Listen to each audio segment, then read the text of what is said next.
일부 국민의힘 후보들께서 국민의힘 일부에서 항상 전술핵 도입을 주장하곤 합니다. 그에 대해서 몇 가지 지적하고 싶습니다. 첫 번째, 저희들은 북한을 핵 보유국으로 절대 인정할 수가 없습니다. 북핵을 기정사실화시킬 수가 없습니다. 비록 북이 지금 핵을 개발하고 있지만 그것을 공식적인 핵 보유국으로 인정할 수 없다는 것이 미국과 우리 대한민국 정부의 확고한 공식적인 입장입니다. 우리가 전술핵을 배치한다는 것은 북핵을 사실상 북핵을 핵 보유국으로 인정함과 동시에 북핵 포기를 강요할 명분이 약화될 것입니다.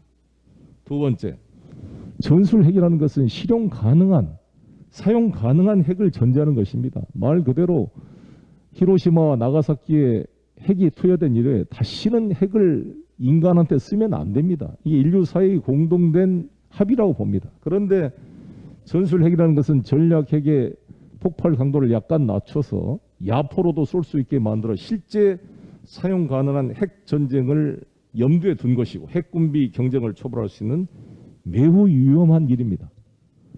이게 전술핵에 배치되면 북도 전술핵 개발에 박차를 가하게 되면 진짜 한반도가 핵 전쟁의 위험에 빠질 수 있는 것입니다.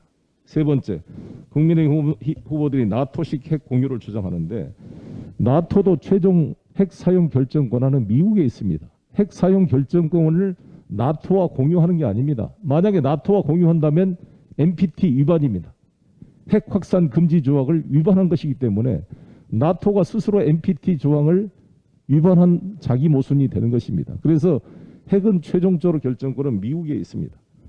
우리 야당 후보님들한테 항상 저는 이렇게 반문하고 싶습니다. 재래식 무기에 대한 전시 작전권도 회수하지 말자고 하는 사람들이 핵을 갖다 놓으면 핵을 우리가 무슨 결정권을 가지고 있습니까?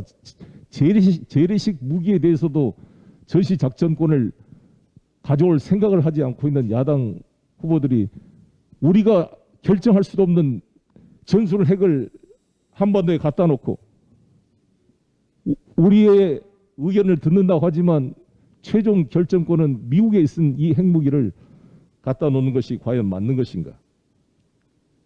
자주국방을 거의 포기하자는 것이 아닌가? 라는 생각이 듭니다. 네 번째, 한미 동맹에 따른 핵 우산 정책, 핵 확장력으로도 충분한 대응이 가능합니다. 전략 폭격기, 탄도미사일, 공격형 원자력 잠수함 등 삼축 체제로서의 한미 안보 공약이 굳건한데 지금 야당 후보들이 주장한 것은 결국 한미 방위 조약을 부정하는 것인지에 대한 자기 반문이 필요할 것입니다. 다섯 번째는 미국이 동의할 수 없는 이 정책인데 그럼 미국과의 갈등을 감수하고 NPT를 탈퇴해서라도 이렇게 하자는 것인지 반문이 필요할 것입니다. 그리고 이는 필연적으로 일본의 핵 무장을 촉발할 가능성이 있는데 이에 대한 고민도 하시면서 이 대화를 했으면 좋겠습니다. 올해는 국민의힘의 전신인 민자당의 노태우 대통령이 김정일 위원장과 합의했던 한반도 비핵 공동화선언 30주년이 되는 해입니다. 1991년 노태우 정부는 한반도 비핵화에 대한 큰 디딤돌을 놓았습니다. 이러한 선언을 부정하고 핵 개발하고 있는 북한의 핵 개발 정책은 절대로 용납될 수가 없습니다. 북한의 비핵화를 강력히 촉구하고 우리는 북한의 비핵화를 달성하기 위해서 남북관계, 북미관계의 정상화를 통해 핵 문제 해결을 위해서 최선을 다해야 될 때라고 생각합니다. 이상입니다.